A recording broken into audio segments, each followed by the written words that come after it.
Hello friends, welcome to my YouTube channel. ಎಲ್ಲರೂ ಹೇಗಿದ್ದೀರಾ? ನಾನು ಚೆನ್ನಾಗಿದ್ದೀನಿ. ಎಲ್ಲರೂ ಚೆನ್ನಾಗಿದ್ದೀರಾ ಅಂತ ನಾನು ತಿಳ್ಕೊಂಡಿದ್ದೀನಿ.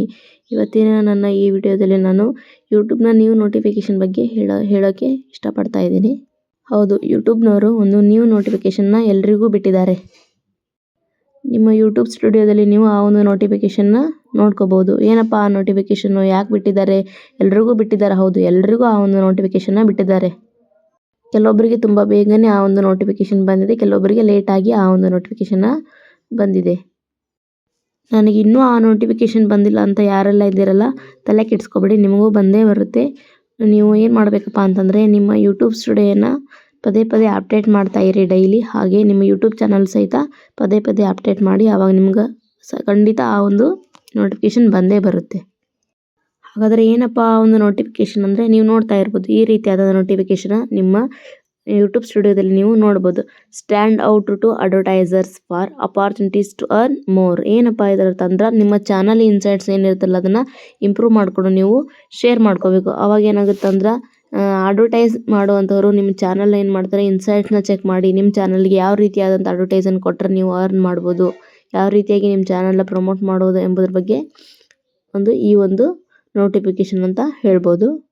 ಇದರ ಅರ್ಥ ಏನಪ್ಪ ಅಂತಂದ್ರೆ, ನೀವು ಮಾನಿಟೈಸೇಷನ್ಗೆ ನಿಮ್ಮ ಚಾನಲ್ ಸೆಲೆಕ್ಟ್ ಆಗಿಂದ ಮುಂಚೆನೇ ನೀವು ಅಡ್ವರ್ಟೈಸ್ ಮೂಲಕ ನೀವು ಅರ್ನ್ ಮಾಡ್ಬೋದು. ಮಾನಿಟೈಸೇಷನ್ ಸೆಲೆಕ್ಟ್ ಆದಮೇಲೆ ಅರ್ನ್ ಮಾಡೋದು ಬೇರೆ. ಅದಕ್ಕಿಂತ ಮುಂಚೆನೇ ಏನಪ್ಪ ಅಂದರೆ, ನೀವು ಅಡ್ವರ್ಟೈಸ್ಗಳ ಸಹಾಯದಿಂದನೂ ಸಹಿತ ನೀವು ಅರ್ನ್ ಮಾಡ್ಬೋದು ಅಂಥೇಳಿ ಈ ಒಂದು ನೋಟಿಫಿಕೇಷನ್ನ ನಾವು ಅರ್ಥ ಮಾಡ್ಕೋಬೋದು. ಹಾಗಾದರೆ ಏನು ಮಾಡಬೇಕು? ಈ ಒಂದು ನೋಟಿಫಿಕೇಷನ್ ಮೇಲೆ ಕ್ಲಿಕ್ ಮಾಡಬೇಕು. ನೋಟಿಫಿಕೇಷನ್ ಕ್ಲಿಕ್ ಮಾಡಿದ್ರೆ ನಿಮಗೆ ನೆಕ್ಸ್ಟ್ ಪೇಜ್ ಓಪನ್ ಆಯಿತಾ? ಸರಿ, ಓಪನ್ ಆಗಿಲ್ಲ ಅಂದರೆ ಇದನ್ನು ಬಿಟ್ಬಿಡಿ. ನೆಕ್ಸ್ಟ್ ನಿಮ್ಮ ಯೂಟ್ಯೂಬ್ ಸ್ಟುಡಿಯೋಗೆ ಹೋಗಿ. ಆ ಯೂಟ್ಯೂಬ್ ಸ್ಟುಡಿಯೋದಲ್ಲಿ ನೋಟಿಫಿಕೇಷನ್ ಬಾರ್ ಇರುತ್ತಲ್ಲ, ಅದ್ರ ಮೇಲೆ ಕ್ಲಿಕ್ ಮಾಡಿದಾಗ ಈ ರೀತಿಯಾಗಿ ಒಂದು ಕಾಣಿಸುತ್ತೆ. ಅಲ್ಲೂ ಸಹಿತ ಇದೇ ರೀತಿಯಾಗಿ ಒಂದು ನೋಟಿಫಿಕೇಷನ್ ಇರುತ್ತೆ. ಆ ನೋಟಿಫಿಕೇಷನ್ ಮೇಲೆ ಕ್ಲಿಕ್ ಮಾಡಿದಾಗ ನಿಮಗೆ ಈ ರೀತಿಯಾಗಿ ಪೇಜ್ ಓಪನ್ ಆಗುತ್ತೆ. ಏನಪ್ಪ? Manage channel insight sharing with third party advertisers, brands and platforms.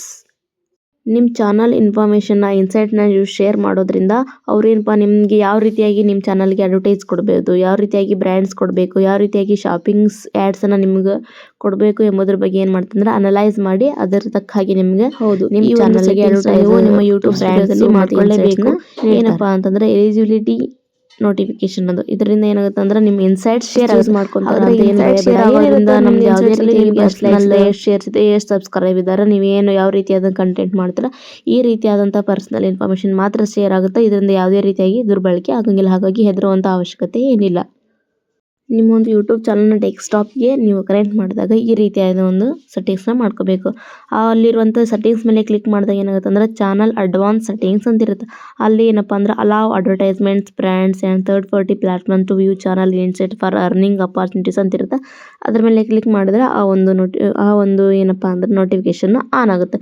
ಈ ರೀತಿಗೆ ಆನ್ ಮಾಡೋದ್ರಿಂದ ನಿಮ್ಮ ಒಂದು ಎಲ್ಲ ಇನ್ಫಾರ್ಮೇಷನ್ ನೀವು ಅಡ್ವರ್ಟೈಸ್ಮೆಂಟ್ ಮಾಡೋರಿಗೆ ಶೇರ್ ಮಾಡ್ಬೋದು. ಇಷ್ಟೇ, ನೀವು ಆ ಒಂದು ಬಟನ್ನ ಆನ್ ಮಾಡ್ಕೋಬೇಕು. ಎಲ್ಲರೂ ದುಡ್ಡು ಮಾಡಲಿ, ಬೇಗ ದುಡ್ಡು ಮಾಡಲಿ, ಸ್ವಲ್ಪ 10 ರೂಪಾಯಿ ಬರಲಿ, 100 ರೂಪಾಯಿ ಬರಲಿ ಅನ್ನೋ ಒಂದು ಕಾರಣಕ್ಕೆ ಯೂಟ್ಯೂಬ್ನವರು ಈ ರೀತಿಯಾದಂಥ ಒಂದು ಆಪ್ಷನ್ನ ಇವಾಗ ರೀಸೆಂಟಾಗಿ ಕೊಟ್ಟಿದ್ದಾರೆ. ಸೊ ಎಲ್ಲರೂ ಇದರ ಒಂದು ಉಪಯೋಗನ ಮಾಡ್ಕೊಳ್ಳಿ. ನಿಮ್ಗೆ ಇಷ್ಟ ಇದ್ದರೆ ಆನ್ ಮಾಡಿ, ಇಲ್ಲಾಂದರೆ ಬಿಡಿ. ನಾನು ಹೇಳ್ತೀನಿ, ಆನ್ ಮಾಡಿಕೊಂಡ್ರೆ ನಿಮಗೆ ಒಳ್ಳೆಯದು. ಇಲ್ಲಪ್ಪ ನನಗೆ ಇಷ್ಟ ಇಲ್ಲ ಅಂದರೆ ಆನ್ ಮಾಡ್ಕೊಬಿಡಿ.